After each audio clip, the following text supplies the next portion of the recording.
দুষ্কৃতকারীদের দেয়া হত্যার হুমকির মুখে কুষ্টিয়ায় গড়াই নদ খনন প্রকল্পের কাজ বন্ধ হয়ে গেছে। পানি উন্নয়ন বোর্ড থেকে থানায় অভিযোগ দায়েরের এক সপ্তাহ পার হলেও কোনো সুরাহা হয়নি। পুলিশ বলছে অভিযোগের তদন্ত চলছে। খোদ জেলা প্রশাসক বলছেন, গড়াইয়ের খনন কাজ না হলে হুমকির মুখে পড়বে সুন্দরবন ও দক্ষিণ পশ্চিমাঞ্চলের জীববৈচিত্র্য। শাহিন আলীর তথ্য ছবিতে প্রতিবেদন।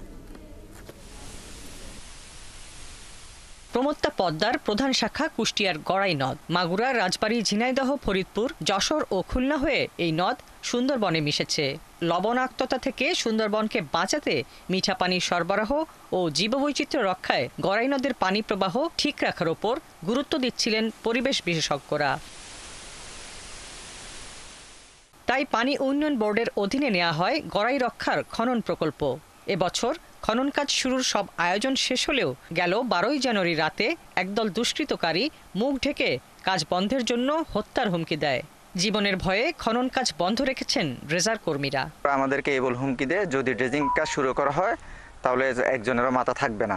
এবং কি ওরা দেশীয় অস্ত্রশস্ত্রে সবাই সজ্জিত ছিল, 10-12 জন লোক ছিল। আমরা স্থানীয় না, আর আমরা তো বাইরের, আমরা তো জাহাজে কাজ করি, এই জন্য আমরা সরকারি কর্মচারী, আমরা আসলে কাউরে চিনতে পারি না। এরকম হুমকি দেওয়ার কারণে আমরা কাজ বন্ধ রাখছি, যেহেতু জাননাশের আছে, আতঙ্কে আছি। ভেড়ামারার নির্বাহী প্রকৌশলী বলেন, কুষ্টিয়া মডেল থানায় এ নিয়ে অভিযোগ দায়ের করা হয়েছে। দ্রুত কাজ শুরু করতে দুষ্কৃতকারীদের আইনের আওতায় আনার দাবি জানান তিনি।